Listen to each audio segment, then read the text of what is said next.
इस सेशन में हम बात करेंगे how to compute capital gain in case of shares. यह जो सेशन है आपके लिए इम्पोर्टेंट रहने वाला है। प्रैक्टिकल लाइफ में भी हम देखेंगे कि अगर किसी क्लाइंट के केस में या आपके केस में आप शेयर्स के अंदर ट्रेडिंग करते हैं, लिस्टेड शेयर्स है, अनलिस्टेड शेयर्स है, तो ऐसे में इन दैट सिचुएशन आप कैसे जो है कैपिटल गेन कैलकुलेट करेंगे। तो दोनों ही केसेस में, in case of listed shares as well as in case of unlisted shares, कैसे आप कैपिटल गेन कैलकुलेट करेंगे ये हम डिस्कस करेंगे। और अभी तक हमने जितनी भी बातें डिस्कस की कैपिटल गेन में, वो सब भी अप्लाई की जाएंगी और प्रैक्टिकल एग्जांपल के जरिए हम समझने की कोशिश करेंगे। उसके साथ ही हम जो हमारी प्रैक्टिकल वर्कशॉप होगी आईटीआर 2 कैसे फाइल करेंगे, उसमें हम देखेंगे अगर आपके केस में कैपिटल गेन इनकम है तो आपको आईटीआर 2 या फिर आईटीआर 3, ये दो आईटीआर आप फाइल कर सकते हैं। तो आईटीआर फाइल करते हुए भी हम प्रैक्टिकली डिस्कस करेंगे कि कैसे आपको शेयर्स के रिगार्डिंग कैपिटल गेन जो है कैलकुलेट करना है और इनकम टैक्स रिटर्न के अंदर फाइल करना है।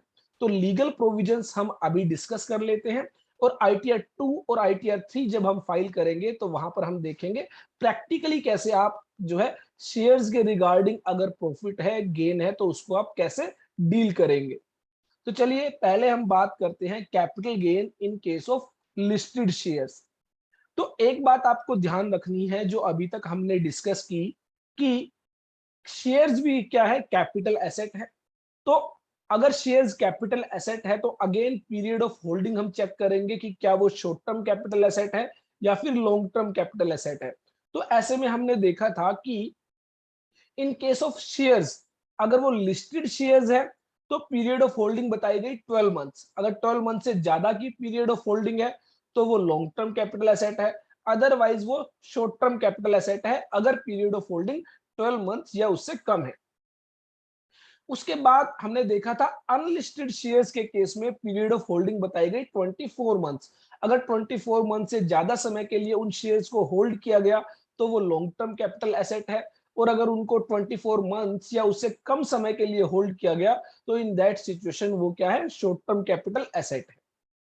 उसके अलावा हमने देखा था 1 अप्रैल 2001 से पहले अगर कोई भी कैपिटल एसेट आप एक्वायर करते हैं, परचेज करते हैं, तो ऐसे में 1 अप्रैल 2001 को जो भी आपकी कॉस्ट ऑफ एक्विजिशन है या फिर जो फेयर मार्केट वैल्यू है, विच एवर इज हायर, क्या रहेगी आपकी कॉस्ट ऑफ एक्विजिशन।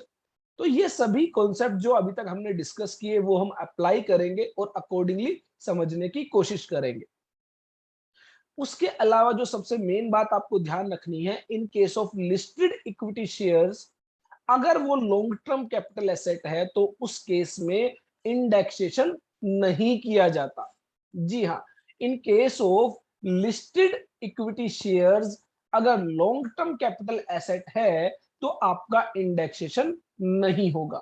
ये बात बेसिकली बताई गई है सेक्शन 48 के अंदर। तो यहां पर मैं आपको एक बार रीड करा देता हूं सेक्शन 48 में ये बात कहां पर कही गई है।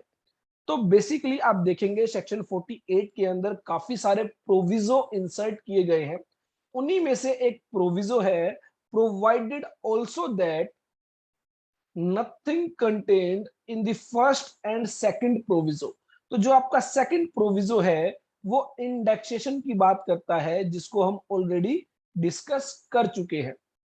shall apply to capital gain arising from the transfer of a long-term capital asset being an equity share in a company or a unit of an equity-oriented fund or a unit of business trust referred to in section 112A। तो यहां पर कहा गया nothing contained in first and second proviso shall apply, कि first proviso और second proviso में जो बात कही गई है वो अप्लाई नहीं होगी in case of a equity share which is listed on a recognized stock exchange in India and a unit of an equity oriented fund or a unit of business trust, इनके cases में आप indexation apply नहीं करेंगे। तो ये बात आपकी section 48 proviso के अंदर कही गई है कि आप लॉन्ग टर्म कैपिटल एसेट जो कि सेक्शन 112A में टैक्सेबल है, उस पर इंडेक्सेशन नहीं करेंगे। सेक्शन 112A ऑलरेडी हम स्पेशल टैक्सेशन के अंदर बहुत ही ज्यादा डिटेल में डिस्कस कर चुके हैं। तो आइए फिर से एक बार बात करते हैं। In case of long term equity shares और long term unit of equity oriented fund और long term units of business trust, capital gain shall be computed as per section 112A। तो वहां पर कहा गया था 1 लाख रुपए तक का लॉन्ग टर्म कैपिटल गेन आपका टैक्सेबल नहीं होगा। Over and above 1 lakh rupees आपको टैक्स पे करना होगा eight the rate of 10%। Provided security transaction tax has been paid, such capital gain shall be taxed at the rate of 10% in excess of rupees 1 lakh। तो अगर उन shares पर security transaction tax pay हुआ है, that means वो shares sale किए गए हैं through a recognised stock exchange in India, then it will be taxable at the rate of 10% in excess of rupees 1 lakh. 1 lakh रुपए तक कोई टैक्स आपको नहीं देना होगा अंडर सेक्शन 112A। अब बात आई कि कॉस्ट ऑफ एक्विजिशन क्या होगी। तो cost of acquisition in case of listed equity shares क्या होगी, इसको समझने के लिए हमें कुछ बेसिक अंडरस्टैंडिंग लेनी होगी कि 31 जनवरी 2018 से पहले जो लिस्टेड इक्विटी शेयर्स थे उनके रिगार्डिंग जो टैक्सेशन था वो कुछ और था, और 1 फरवरी 2018 के बाद जो टैक्सेशन है उसको चेंज कर दिया गया। तो पहले हम वो एक बार समझते हैं, उसके बाद हम फिर से वापस आएंगे how to calculate capital gain in case of listed equity shares. तो अगर कोई भी व्यक्ति इक्विटी शेयर्स जो कि किसी रिकॉग्नाइज्ड स्टॉक एक्सचेंज पर लिस्टेड थे उनके अंदर ट्रेड करता है, तो ऐसे में जो गेन हो सकता है वो या तो शॉर्ट टर्म कैपिटल गेन होगा या फिर लॉन्ग टर्म कैपिटल गेन होगा। Short term capital gain in case of listed equity shares वो आपका टैक्सेबल होता है अंडर सेक्शन 111A, जो कि हम ऑलरेडी डिस्कस कर चुके हैं। एट द रेट ऑफ 15% आपको क्या देना होता है, स्पेशल टैक्स पे करना होता है इन case of listed equity shares, equity oriented funds और यूनिट ऑफ बिजनेस ट्रस्ट। और अगर मैं बात करूं लॉन्ग टर्म कैपिटल गेन की, तो लॉन्ग टर्म कैपिटल गेन को हम समझते हैं कि पहले क्या होता था। Long term capital gain in case of listed equity shares exempt होता था अंडर सेक्शन 10 क्लोज 38। तो एक सेक्शन 10 क्लोज 38 था जिसके अंदर यह कहा गया था कि अगर कोई लॉन्ग टर्म कैपिटल गेन है इन case of listed equity shares तो वो आपका एग्जम्प्ट रहेगा, फुल्ली एग्जम्प्ट, कोई टैक्स पे नहीं करना। आपको 10 लाख रुपए का कैपिटल गेन हुआ है तो 10 लाख रुपए एग्जम्प्ट रहेंगे, 5 लाख रुपए का कैपिटल गेन हुआ है तो 5 लाख रुपए एग्जम्प्ट रहेंगे। लेकिन 1 फरवरी 2018 से यह जो सेक्शन है यह रिमूव कर दिया गया और कहा गया कि जो लॉन्ग टर्म कैपिटल गेन होगा इन case of listed equity shares वो टैक्सेबल होगा अंडर सेक्शन 112A, जो कि हम ऑलरेडी डिस्कस भी कर चुके हैं, जिसमें कहा गया 1 लाख रुपए तक का कैपिटल गेन आपको टैक्सेबल नहीं होगा, उस पर आपको टैक्स नहीं देना है। 1 लाख रुपए से ज्यादा जो कैपिटल गेन होगा उस पर आपको 10% की रेट से जो है टैक्स पे करना है। तो अब बात आई कि 31 जनवरी 2018 तक आपका जो लॉन्ग टर्म कैपिटल गेन था इन case of listed equity shares वो क्या था, एग्जम्प्ट था अंडर सेक्शन 10 क्लोज 38। तो अब मान लीजिए किसी व्यक्ति ने 31 जनवरी 2018 से पहले कोई शेयर्स परचेज किए और उनको सेल कर दिया 31 जनवरी 2018 तक। तो इन दैट सिचुएशन अगर कोई भी long term capital gain arise हुआ वो आपका एग्जम्प्ट हो गया अंडर सेक्शन 10 क्लोज 38 के तहत। और बात आई कि 1 फरवरी 2018 या उसके बाद कोई भी शेयर परचेज किए गए और उनको सेल किया गया, तो ऐसे में जो भी कैपिटल गेन अराइज हुआ लॉन्ग टर्म कैपिटल गेन तो वो टैक्सेबल होगा under section 112A। That means 1 lakh रुपए तक कोई टैक्स नहीं लगेगा, 1 लाख से ज्यादा जो इनकम होगी अंडर सेक्शन 112A उस पर आपको 10% से टैक्स पे करना होगा। तो ये दोनों ही सिचुएशन क्लियर है, इनमें कोई भी दिक्कत नहीं है। लेकिन अब एक प्रॉब्लम आई कि मान लीजिए कोई शेयर परचेज किए गए बिफोर 1 फरवरी 2018, दैट मीन्स 31 जनवरी 18 तक उनको परचेज किया गया और सेल किया गया आफ्टर 1 फरवरी 2018। तो परचेज जो की गई है वो 1 फरवरी 2018 से पहले की गई है और उनको सेल किया गया है 1 फरवरी 2018 को या उसके बाद। तो ऐसे में काफी सारे लोगों ने रिप्रेजेंटेशन दी कि जिन लोगों ने 31 जनवरी 2018 तक अपने शेयर्स सेल कर दिए उनके केस में उनको एग्जम्पशन मिल गई, और जिन लोगों ने 1 फरवरी के बाद परचेज किए हैं तो ऐसे में अंडर सेक्शन 112 वो टैक्सेबल हो गई। लेकिन हम लोगों ने 31 जनवरी 2018 या उससे पहले शेयर परचेज किए हैं और अब 1 फरवरी 2018 या उसके बाद हम उनको सेल कर रहे हैं, तो ऐसे में हमें तो काफी सारा लॉस हो गया। क्योंकि अगर हम 31 जनवरी 2018 तक उनको सेल कर देते तो वो सारा कैपिटल गेन एग्जम्प्ट हो जाता, हमें टैक्स पे नहीं करना पड़ता। लेकिन अब हम 31 जनवरी 2018 के बाद उनको सेल कर रहे हैं तो हमें यहाँ पर अच्छा खासा टैक्स पे करना पड़ेगा। तो ऐसे में गवर्नमेंट ने कहा कि जो भी लोग इस केस में कवर होते हैं, जिन लोगों ने भी 31 जनवरी 2018 तक कोई भी शेयर्स परचेज किए हैं और उनको सेल कर रहे हैं 1 फरवरी 2018 या उसके बाद, तो इन दैट सिचुएशन कहा कि हम कॉस्ट ऑफ एक्विजिशन क्या लेंगे। हम आपकी कॉस्ट ऑफ एक्विजिशन लेंगे, नंबर 1 कॉस्ट ऑफ एक्विजिशन, जो आपने परचेज कॉस्ट, जिस अमाउंट पर आपने उनको क्या किया, परचेज किया। दूसरा हम क्या लेंगे, fair market value as on 1 फरवरी 2018 और फुल वैल्यू कंसीडरेशन, जिस अमाउंट पर आप उसको 1 फरवरी 2018 या उसके बाद सेल करेंगे। तो इन दोनों का आप क्या लेंगे, लोअर लेंगे, lower of the fair market value as on 1 फरवरी 2018 और फुल वैल्यू कंसीडरेशन। तो मान लीजिए कोई शेयर आपने परचेज किए थे 1 लाख रुपीज के और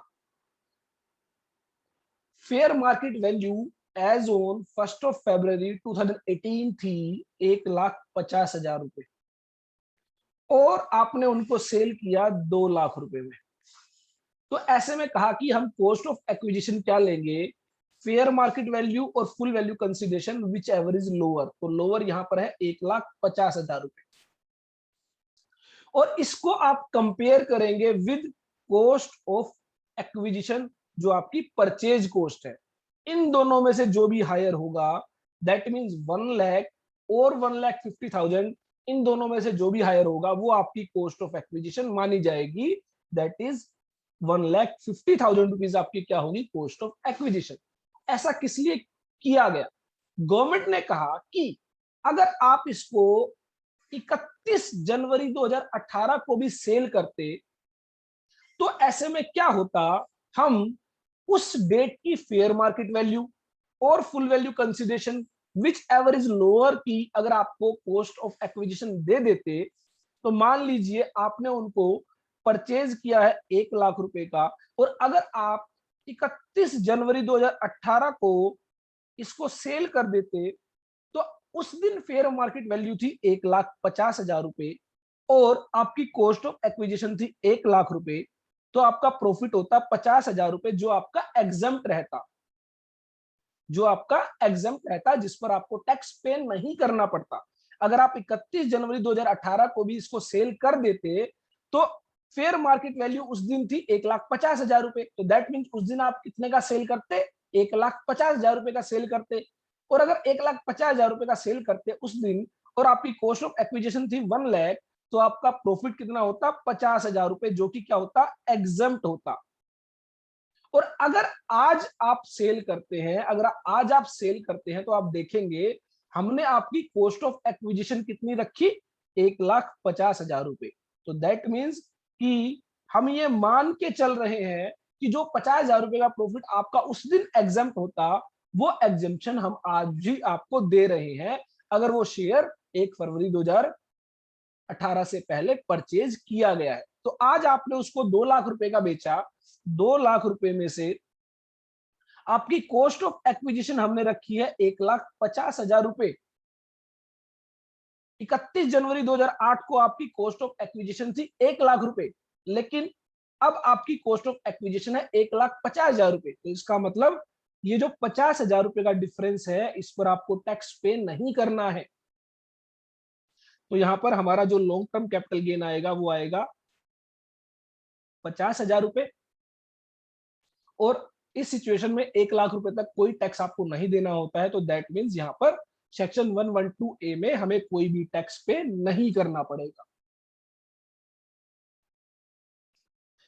आई होप आपको अच्छे से समझ में आया होगा कि गवर्नमेंट ने उन शेयर्स के लिए जो 31 जनवरी 2018 तक परचेज किए हैं, उनके लिए कॉस्ट ऑफ एक्विजिशन का फॉर्मूला ये क्यों बताया, क्यों कहा गया कि फेयर मार्केट वैल्यू और full value consideration which ever is lower को आप कंपेयर करेंगे विद द परचेज कॉस्ट, और उन दोनों में से जो भी हायर होगा वो आपकी कॉस्ट ऑफ एक्विजिशन ले ली जाएगी। तो गवर्नमेंट बेसिकली यहाँ पर एश्योर करना चाहती है कि हम आपसे जो टैक्स लेंगे वो उस प्रॉफिट पर लेंगे जो 31 जनवरी 2018 को अगर आप सेल कर देते, उस दिन की जो फेयर मार्केट वैल्यू होती, उससे ऊपर जो आपने प्रॉफिट कमाया है उस पर आपसे टैक्स लेंगे एट द रेट ऑफ 10%, और उसमें भी 1 लाख रुपए तक आपका जो है कैपिटल गेन नॉन टैक्सेबल होगा, उस पर आपको टैक्स पे नहीं करना होगा। तो अब हम फिर से एक बार लीगल प्रोविजंस की तरफ मूव करते हैं कि कैसे आपको लिस्टेड इक्विटी शेयर्स के केस में कैपिटल गेन कैलकुलेट करना है। यहां पर कहा गया, if capital asset covered under section 112A is acquired before 1st of February 2018, cost of acquisition will be higher of the A and B। तो A और B हम कैलकुलेट करेंगे, इन दोनों में से जो भी हायर होगा वो हमारी कॉस्ट ऑफ एक्विजिशन होगी उन शेयर्स के लिए जो 1 फरवरी 2018 से पहले परचेज किए गए हैं। और बी पॉइंट के अंदर हम देखेंगे fair market value as on 31 January 18 and full value consideration which ever is lower, क्या रहेगा? आपकी वैल्यू रहेगी अंडर पॉइंट नंबर बी। उसको हम कंपेयर करेंगे cost of acquisition, that means purchase cost के साथ। इन दोनों में से जो भी हायर होगा वो आपकी कॉस्ट ऑफ एक्विजिशन मानी जाएगी for calculating long term capital gain under section 112A। If capital asset covered under section 112A is acquired after 1st of February 2018, then the amount for which assets was purchased will be the cost of acquisition। इसका मतलब 1 फरवरी 2018 के बाद अगर आपने shares purchase किए हैं तो जो आपकी परचेज कॉस्ट होगी वो कॉस्ट ऑफ एक्विजिशन मानी जाएगी। हम यहाँ पर जो बेनिफिट देना चाहते हैं वो उन शेयर्स के लिए देना चाहते हैं जो 1 फरवरी 2018 से पहले परचेज किए गए और 1 फरवरी 2018 के बाद उनको सेल किया गया। और इन case of short term capital asset, तो वो आपकी जो कॉस्ट ऑफ एक्विजिशन रहेगी वो आपकी परचेज कॉस्ट रहेगी, और जो कैपिटल गेन होगा उस पर आपको टैक्स पे करना है एट द रेट ऑफ 15%। तो सेक्शन 111A में आप जो है कैपिटल गेन कैलकुलेट करते हैं, तो वहां पर जो भी फुल वैल्यू कंसीडरेशन होगा उसमें से आप लेस करेंगे कॉस्ट ऑफ एक्विजिशन, जिस प्राइस पर आपने वो शेयर्स परचेज किए।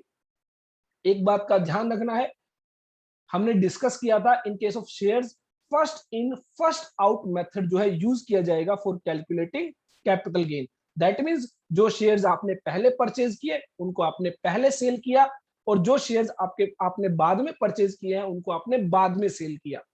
तो फर्स्ट इन फर्स्ट आउट का मेथड एप्लीकेबल होगा for calculating the capital gain in case of shares. उसके अलावा जो परचेज कॉस्ट होती है, जिस प्राइस पर आपने शेयर्स परचेज किए, वो आपकी कॉस्ट ऑफ एक्विजिशन बनती है। अगर मान लीजिए आपने रिलायंस इंडस्ट्रीज लिमिटेड के कुछ शेयर्स खरीदे, लेट से मान लीजिए 100 शेयर आपने खरीदे, और कुछ समय बाद रिलायंस इंडस्ट्रीज ने क्या किया, आपको 10 शेयर बोनस शेयर्स इशू कर दिए। That means free of cost आपको जो है 10 शेयर एक्स्ट्रा दे दिए गए। आपने देखा है बहुत बार कंपनीज क्या करती है, बोनस शेयर्स इशू करती है। तो अगर मान लीजिए 10 शेयर आपको एज ए बोनस दिए गए और उन शेयर्स को आपने सेल किया, तो उन 10 बोनस शेयर्स की परचेज कॉस्ट क्या होगी, कॉस्ट ऑफ एक्विजिशन क्या होगी।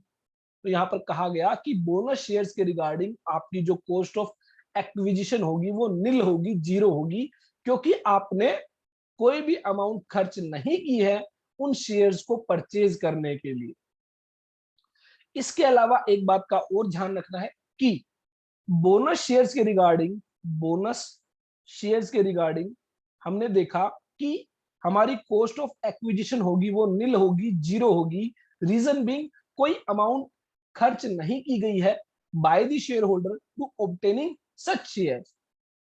लेकिन अगर मान लीजिए ये बोनस शेयर्स आपको 1 अप्रैल 2001 से पहले इशू किए गए हैं, तो इन दैट सिचुएशन हमने देखा था कि अगर कोई कैपिटल एसेट 1 अप्रैल 2001 से पहले एक्वायर की गई है, तो वहां पर कहा गया है कॉस्ट ऑफ एक्विजिशन और fair market value which ever is higher.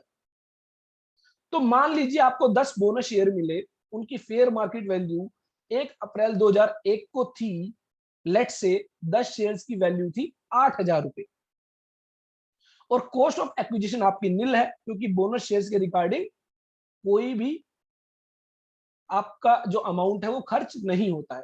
तो ऐसे में यहाँ पर हायर जो रहेगा वो 8,000 रुपए रहेगा।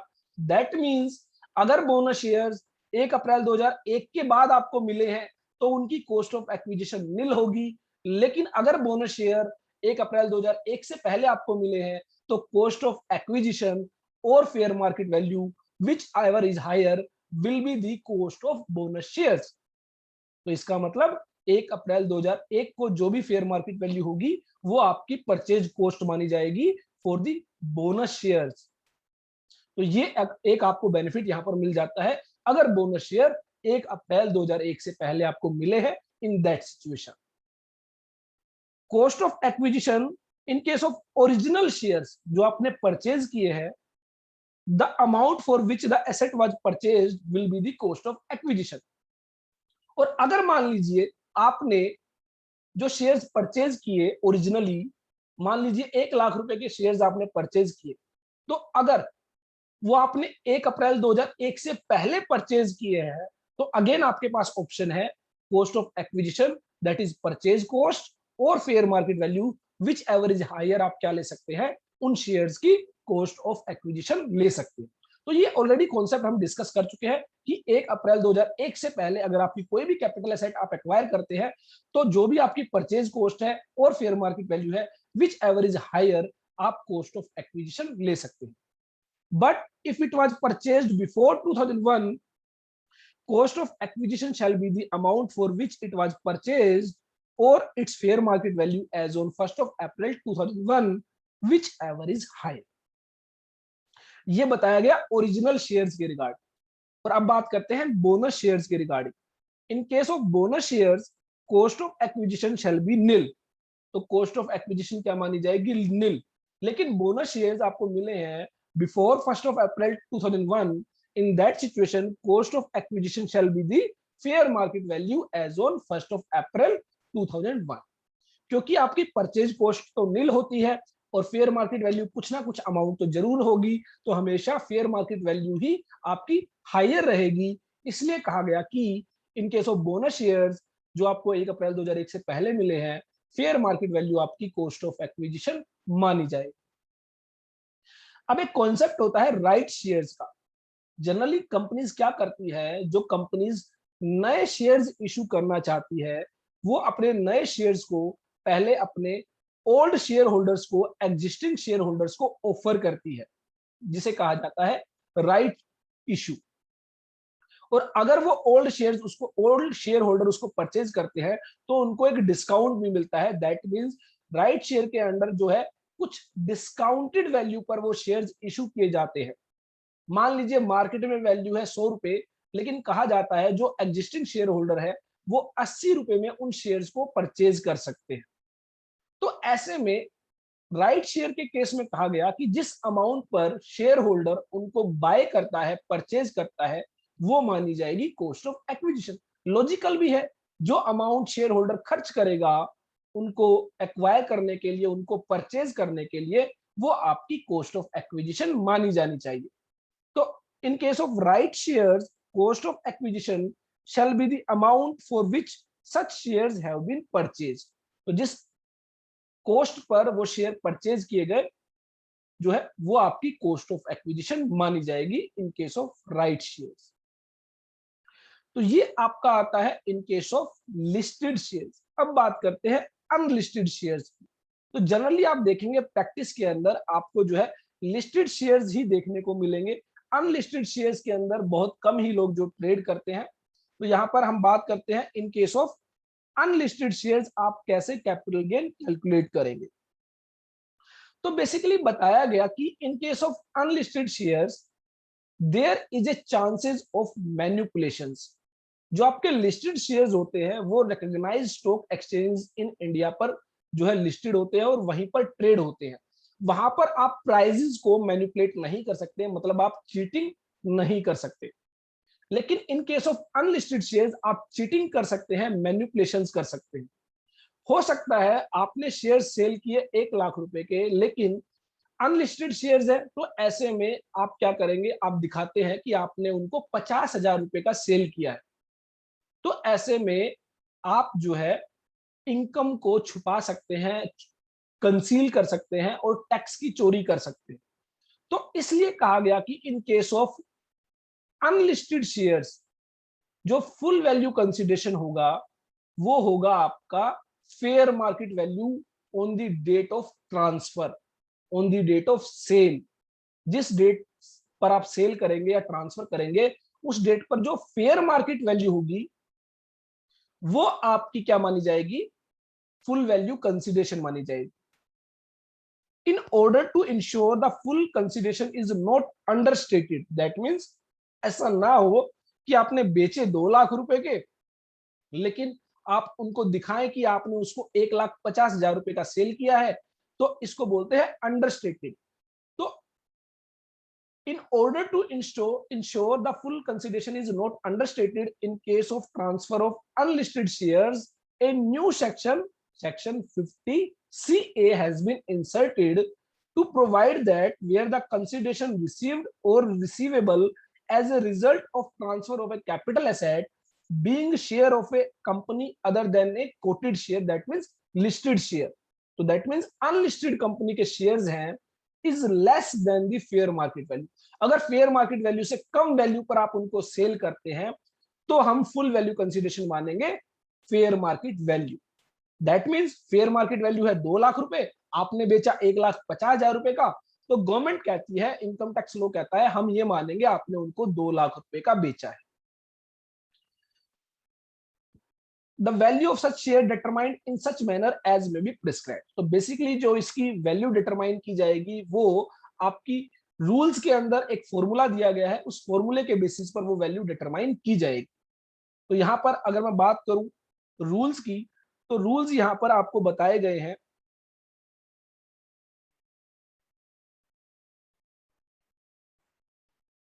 Rule 11UA, rule 11UAD। तो बेसिकली इन रूल्स के अंदर कुछ फॉर्मूलाज आपको दिए गए हैं, उन फॉर्मूलाज के अकॉर्डिंग क्या करनी होगी, वो आपको वैल्यू डिटरमाइन करनी होगी।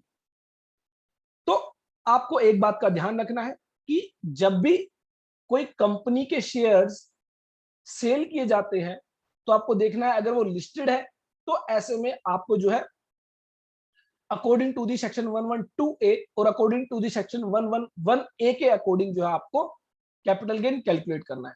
लेकिन अगर अनलिस्टेड इक्विटी शेयर्स है तो आपको सेक्शन 50CA के अकॉर्डिंग कैलकुलेशन करनी है कैपिटल गेन। तो अब हम एग्जांपल के जरिए समझते हैं कि in case of listed shares आप कैसे कैपिटल गेन कैलकुलेट करेंगे। तो मिस्टर एक्स हैं जिनके पास 1000 इक्विटी शेयर्स हैं इन एक्स लिमिटेड।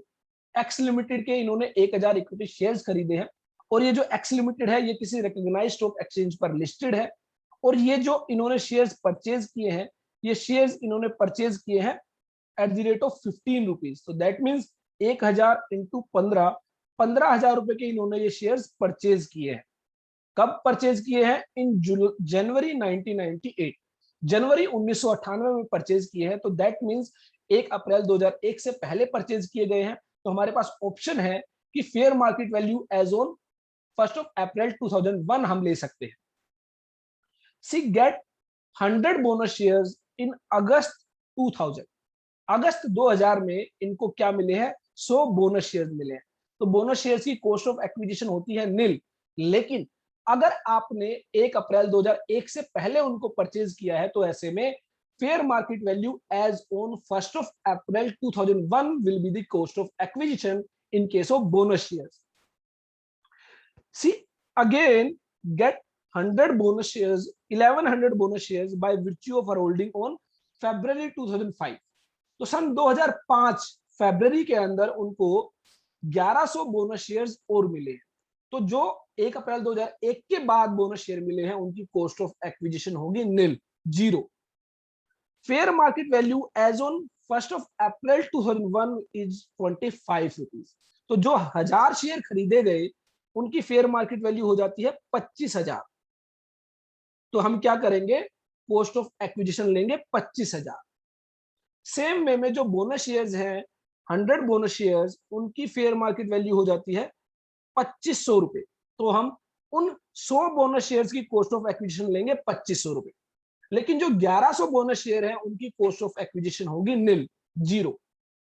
सी ट्रांसफर ऑल हर शेयर्स, क्या कर देते हैं? सारे शेयर्स बेच देते हैं 120 रुपए के हिसाब से 31 जनवरी 2018 को ₹70 पर शेयर जो है वो मार्केट वैल्यू है। तो 31 जनवरी 2018 की यहाँ पर जो है फेयर मार्केट वैल्यू दी गई है 70 रुपीज, और जो शेयर्स ट्रांसफर कर दिए गए हैं वो 120 रुपए के हिसाब से ट्रांसफर कर दिए गए हैं।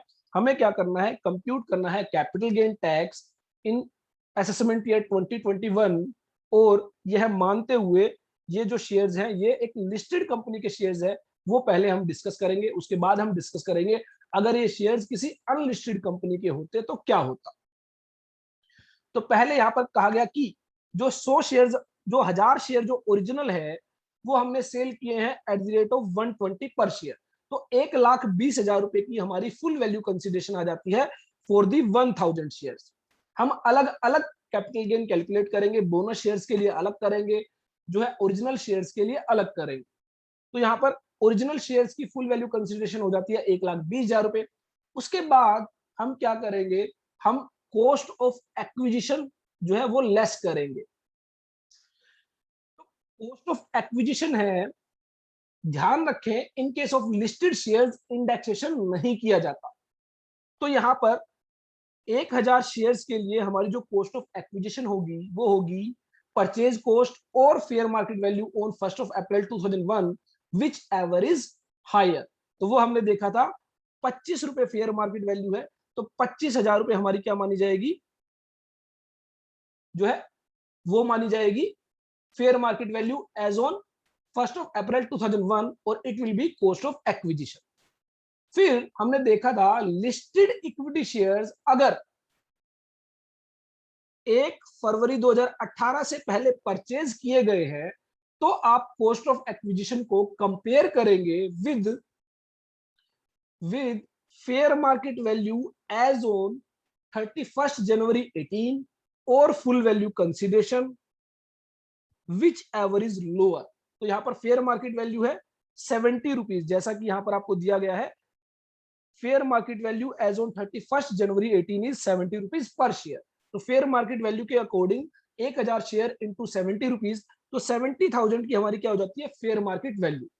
और फुल वैल्यू कंसिडरेशन है 1,20,000 रुपए। 1,20,000 रुपए के जो हमने 1000 शेयर है उनको सेल किया है, इनमें से जो भी लोअर होगा, लोअर है आपका 70,000, इसको हम कंपेयर करेंगे with the cost of acquisition. तो इन दोनों में से जो भी हायर होगा, तो हायर हमारा आ जाता है 70,000 रुपीज। तो 70,000 आपकी क्या मानी जाएगी?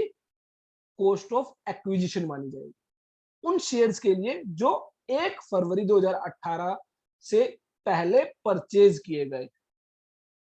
उसके बाद 70,000 रुपीज आपकी जो है कॉस्ट ऑफ एक्विजिशन रहेगी, इंडेक्सेशन नहीं होगी। इन case of listed equity shares long term capital asset है तो इंडेक्सेशन नहीं किया जाएगा। उसके अलावा बताया गया कि brokerage eight the rate of 2% पे की गई है, तो ब्रोकरेज आपका सेलिंग एक्सपेंस है वो आप लेस करेंगे, तो आपका 1,20,000 रुपए जो है फेयर मार्केट वैल्यू, वो फुल वैल्यू कंसिडरेशन है, जिस प्राइस पर आपने बेचा उसका 2% आपकी ब्रोकरेज 2,400 रुपए आप लेस करेंगे एज ए सेलिंग एक्सपेंस। तो हमारा लॉन्ग टर्म कैपिटल गेन आ जाता है 47,600 रुपीज। उसके बाद हम 100 बोनस शेयर्स के लिए जो है कैपिटल गेन कैलकुलेट करेंगे। तो यहां पर फुल वैल्यू कंसीडरेशन है, 100 शेयर्स को आपने 120 रुपए के अकॉर्डिंग जो है सेल किया है 12,000 रुपए में। उसके बाद हम लेंगे cost of acquisition. Cost of acquisition again पहले हम चेक कर रहे हैं कि 1 अप्रैल 2001 से पहले परचेज की गई है, सॉरी बोनस शेयर इशू किए गए हैं, तो यहां पर परचेज कॉस्ट क्या है आपकी? नील। बोनस शेयर्स के लिए आप कोई भी अमाउंट खर्च नहीं करते हैं। दूसरा, fair market value as on 1 April 2001 वो आपकी है 25 रुपीज पर शेयर। तो 100 शेयर्स के लिए 2500 रुपए आपकी क्या हो जाती है? Fair market value. तो यहां पर हमारी कॉस्ट ऑफ एक्विजिशन आ जाती है 2500 रुपए। अब ये जो बोनस शेयर्स हमें मिले हैं, ये मिले हैं 1 फरवरी 2018 से पहले। तो 1 फरवरी 2018 से पहले हमें बोनस शेयर मिले हैं, तो ऐसे में हमें कंपेयर करना होगा fair market value as on 31 जनवरी 2018 जो कि आपकी 70 रुपीज है। तो 70 इंटू 100 शेयर 7,000 रुपीज, और फुल वैल्यू कंसिडरेशन जो कि 12,000 रुपए है, विच एवर इज हायर। तो हायर आपका है, sorry which ever is lower, इन दोनों में से आप लोअर चूज करते हैं 7,000। और यहां पर अब आप इसको कॉस्ट ऑफ एक्विजिशन के साथ कंपेयर करेंगे, इन दोनों में से जो भी हायर होगा वो आपकी कॉस्ट ऑफ एक्विजिशन होगी। तो यहाँ पर 7,000 रुपीज हायर है, तो 7,000 रुपीज आपकी क्या होगी? कॉस्ट ऑफ एक्विजिशन होगी। उसमें से आप लेस करेंगे selling expenses that is brokerage 2%, जो कि आपकी 12,000 इंटू 2%, 240 रुपीज आपकी ब्रोकरेज रहेगी। आपका जो कैपिटल गेन आ जाता है वो आ जाता है 4,760 रुपीज। उसके बाद हम बात करेंगे 1100 बोनस शेयर्स की जो हमें मिले हैं सन 2005 में। तो यहां पर फुल वैल्यू कंसिडरेशन है 1100 इंटू 120 रुपए, 1,32,000 रुपए आपकी फुल वैल्यू कंसिडरेशन आ जाती है। अब ये शेयर्स हमें बोनस शेयर जो हमें मिले हैं वो मिले हैं सन 2005 में, तो इसलिए सन 2001 की फेयर मार्केट वैल्यू हम कंसीडर नहीं करेंगे और कॉस्ट ऑफ एक्विजिशन होगी नील। लेकिन ये जो शेयर्स हैं ये 1 फरवरी 2018 से पहले एक्वायर किए गए हैं, तो ऐसे में हमें कंपेयर करना होगा fair market value as on 31 जनवरी 18 जो कि 70 रुपए है। तो 77,000 रुपए हमारे यहाँ पे क्या हो जाते हैं? फेयर मार्केट वैल्यू हो जाती है 1100 शेयर्स के लिए, और फुल वैल्यू कंसिडरेशन है 1,32,000। इन दोनों में से जो भी लोअर होगा, लोअर है आपका 77,000। इसको हम कंपेयर करेंगे with the cost of acquisition. इन दोनों में से जो भी हायर होगा, हायर हमारा है 77,000, तो कॉस्ट ऑफ एक्विजिशन होगी 77,000 रुपीज।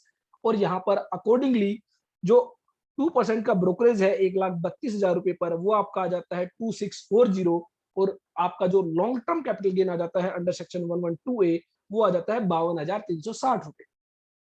तो अगर हम बात करें total long term capital gain की, तो आपको तीनों ही लॉन्ग टर्म कैपिटल गेन 4,7600 और 4,760 और 5,2,360 ये सब क्या करने पड़ेंगे? आपको ऐड करने पड़ेंगे, और हमारा total long term capital gain आ जाता है 1,04,720 रुपए। तो अब आपको पता है 1,00,000 रुपए पर आपको कोई टैक्स पे नहीं करना है, तो दैट मीन्स 4,720 रुपए पर आपको 10% के अकॉर्डिंग टैक्स पे करना होगा। तो इस तरह आप लिस्टेड इक्विटी शेयर्स के केस में long term capital gain calculate करते हैं। हालांकि आईटीआर जब हम फाइल करेंगे, इनकम टैक्स रिटर्न आप फाइल करेंगे, तो मैं वहां पर आपको बताऊंगा किस तरह आपको जो है कैपिटल गेन जो है कंसीडर करना है इन case of listed equity shares. उसके बाद हम बात करते हैं in case of unlisted shares. Unlisted equity shares के केस में आपको दो बातों का ध्यान रखना है। पहली बात, अगर अनलिस्टेड शेयर्स 24 मंथ से ज्यादा समय के लिए होल्ड किए जाते हैं तो वो लॉन्ग टर्म कैपिटल एसेट है, long term capital gain arise होगा। और अगर वो 24 महीने या उससे कम समय के लिए होल्ड किए जाते हैं तो वो शॉर्ट टर्म कैपिटल एसेट है, short term capital gain arise होगा। अगर unlisted equity share long term capital gain है तो ऐसे में आपको इंडेक्सेशन करना होगा, क्योंकि हमने देखा था कि जो इंडेक्सेशन के लिए मना किया गया था वो किया गया था जो सेक्शन 112 ए में कैपिटल गेन आता है उसमें आप इंडेक्सेशन नहीं करेंगे। लेकिन हमने देखा था सेक्शन 112 ए में लिस्टेड इक्विटी शेयर्स को कवर किया गया है, अनलिस्टेड को कवर नहीं किया गया है। तो that means unlisted equity shares का जो कैपिटल गेन होगा वो आपका सेक्शन 112 में टैक्सेबल होगा, 112 ए में टैक्सेबल नहीं होगा। तो इसका मतलब अनलिस्टेड इक्विटी शेयर्स के केस में इंडेक्सेशन किया जाएगा अगर वो लॉन्ग टर्म कैपिटल एसेट है। सेकेंडली, जो 31 जनवरी 2018 वाला कॉन्सेप्ट था कि 31 जनवरी 2018 के बाद अगर आप कोई शेयर सेल करते हैं और उनको आपने 31 जनवरी 2018 तक परचेज किया था, तो ऐसे में आप फेयर मार्केट वैल्यू और फुल वैल्यू कंसीडरेशन को कंपेयर करते हैं with the cost of acquisition. वो concept in case of unlisted equity shares जो है एप्लीकेबल नहीं होगा, क्योंकि अनलिस्टेड इक्विटी शेयर्स के केस में सेक्शन 10 क्लोज 38 की कोई एग्जम्पशन नहीं मिलती थी, ना पहले मिलती थी ना अब मिलती है। तो इसलिए वो वाला कॉन्सेप्ट यहां पर अप्लाई नहीं होगा। वो कॉन्सेप्ट सिर्फ और सिर्फ listed equity shares, equity oriented mutual funds और यूनिट ऑफ बिजनेस ट्रस्ट के केस में एप्लीकेबल होता है। तो चलिए, अब मिसिज एक्स है जिन्होंने 1000 इक्विटी शेयर परचेज किए हैं। अगेन कॉस्ट ऑफ परचेज जो है वो 15 रुपीज पर शेयर है। ब्रोकरेज यहाँ पर 1% पे की गई है eight the time of purchase. In January 1998 she gets 100 bonus shares in अगस्त 2000। तो सन अगस्त 2000 में उनको जो है 100 बोनस शेयर्स उनको रिसीव हुए हैं। she again gets 1100 bonus shares by virtue of holding on February 2005। Fair market value है 25 रुपीज ऑन 1 अप्रैल 2001। उन्होंने सभी शेयर्स बेच दिए, transfer all the shares at the rate of 120 per share. Brokerage है 2% at the time of sale. Market value on 31 January 18 is 70 rupees per share. तो जो है 31 जनवरी 2018 को जो मार्केट वैल्यू है 70 रुपीज पर शेयर है। तो ये हमारे लिए किसी काम की नहीं है, क्योंकि अनलिस्टेड इक्विटी शेयर्स के केस में 31 जनवरी 2018 की जो फेयर मार्केट वैल्यू है वो आपके लिए इररेलेवेंट। तो अब हमें क्या करना है, हमें कैलकुलेट करना है कैपिटल गेन। तो यहां पर सबसे पहले हम बात करते हैं ओरिजिनल शेयर्स। तो ओरिजिनल शेयर्स के रिगार्डिंग कहा गया कि 1000 शेयर्स हमने 120 रुपए के हिसाब से बेच दिए, तो 1,20,000 रुपए का हमारा फुल वैल्यू कंसिडरेशन हो जाता है। अब ये शेयर्स परचेज किए गए थे 1 अप्रैल 2001 से पहले, तो हम यहाँ पर क्या करेंगे, कॉस्ट ऑफ एक्विजिशन को सबसे पहले परचेज कॉस्ट हम देखते हैं। परचेज कॉस्ट है आपकी 15 इंटू 1000, 15,000 रुपए। साथ में 1% की ब्रोकरेज पे की गई है, दैट इज 150 रुपीज। तो 15,150 रुपए हमारी क्या जाती है, कॉस्ट ऑफ एक्विजिशन। लेकिन 1 अप्रैल 2001 से पहले परचेज किए गए हैं, तो फेयर मार्केट वैल्यू है 1 अप्रैल 2001 को 25,000 रुपए, 1000 शेयर इंटू 25 रुपीज। तो ऐसे में इन दोनों में से जो भी हायर होगा वो हमारी कॉस्ट ऑफ एक्विजिशन मानी जाएगी। तो यहाँ पर 25,000 रुपए क्या मानी गई है, कॉस्ट ऑफ एक्विजिशन, जिसको हम क्या करेंगे, इंडेक्सेशन। इंडेक्सेशन करेंगे, क्योंकि अनलिस्टेड इक्विटी शेयर्स के केस में इंडेक्सेशन किया जाता है। तो आप 1 अप्रैल 2001 को जो आपका CII है, कॉस्ट इन्फ्लेशन इंडेक्स है, जो कि 100 होता है, उससे आप डिवाइड करेंगे और मल्टीप्लाई करेंगे जिस साल में वो शेयर सेल किए गए हैं, उस साल का जो कॉस्ट इन्फ्लेशन इंडेक्स है उससे आप उसको सेल करेंगे। तो यहाँ पर 18-19 का जो इंडेक्सेशन है 289, उसके रिगार्डिंग जो है आप यहाँ पर इंडेक्सेशन करेंगे, उसको मल्टीप्लाई करेंगे। हमारी कॉस्ट ऑफ इंडेक्सेशन आ जाती है, एक्विजिशन आ जाती है आफ्टर इंडेक्सेशन 72,250। उसके बाद हम सेलिंग एक्सपेंसेस लेस करते हैं, जो कि है 2% of the full value consideration, that is 1,20,000 into 2%, 2,400 rupees. तो हमारा यहाँ पर लॉन्ग टर्म कैपिटल गेन आ जाता है 45,350। उसके बाद हम बात करते हैं 100 बोनस शेयर्स। तो 100 बोनस शेयर्स भी बेचे गए हैं 120 रुपए के अकॉर्डिंग, तो 12,000 रुपए हमारा फुल वैल्यू कंसिडरेशन आ जाता है।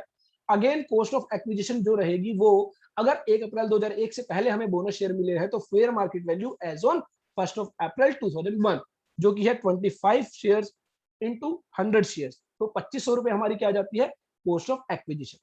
Again long term capital asset है, अनलिस्टेड शेयर्स है, तो हम क्या करेंगे, हम करेंगे इंडेक्सेशन।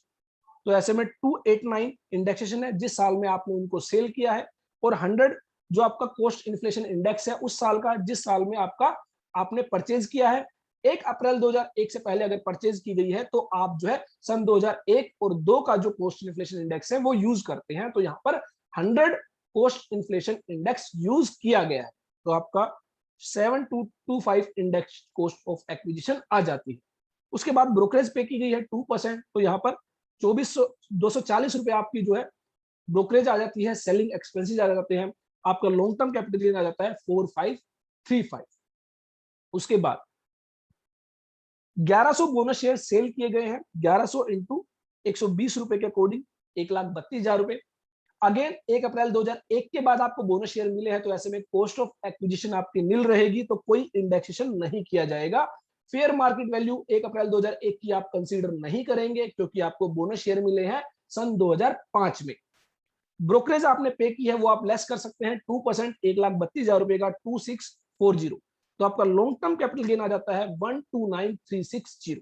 तो आप तीनों ही लॉन्ग टर्म कैपिटल गेन को ऐड करते हैं 45350, 4535 और 129,360, आपका total long term capital gain आ जाता है 179,245। तो ये आपका टैक्सेबल होगा under section 112 at the rate of 20%। तो ये आपको ध्यान रखना है। यहाँ पर नोट आपको दिया गया है, cost of acquisition of bonus share acquired before 1 April 2001 is the fair market value as on 1 April 2001 being the higher of the cost of the fair market value as on 1 April 2001। तो इस तरह आप जो है unlisted equity shares के case में capital gain calculate करेंगे। जो फेयर मार्केट वैल्यू है वो आप कैसे पता करेंगे, देखिए in case of listed shares आपको फेयर मार्केट वैल्यू मिलेगी from the recognised stock exchange. आपको पता है कि रिकॉग्नाइज्ड स्टॉक एक्सचेंज पर डेली जो शेयर्स के प्राइस होते हैं, ओपनिंग प्राइस, क्लोजिंग प्राइस आपको बताए जाते हैं। तो ऐसे में जिस डेट का आपको फेयर मार्केट वैल्यू चाहिए, जिस डेट की आपको मार्केट वैल्यू चाहिए, उस दिन रिकॉग्नाइज्ड स्टॉक एक्सचेंज पर क्या प्राइस था वो आप कंपेयर करेंगे। लेकिन इन केस ऑफ अनलिस्टेड शेयर्स आपको जो है रूल्स के अंदर फॉर्मूला बताया गया है, उस फॉर्मूले के अकॉर्डिंग जो है फेयर मार्केट वैल्यू कैलकुलेट की जाएगी। तो बेसिकली उसके अंदर जो कंपनी है जिसके अनलिस्टेड इक्विटी शेयर्स है, उस कंपनी की जो बैलेंस शीट होती है, जो एसेट्स होती है, जो लाइबिलिटीज होती है, उसके बेसिस पर फेयर मार्केट वैल्यू कैलकुलेट की जाती है। तो इस तरह आप जो है listed as well as unlisted companies के केस में जो है शेयर्स के केस में कैपिटल गेन कैलकुलेट करते हैं।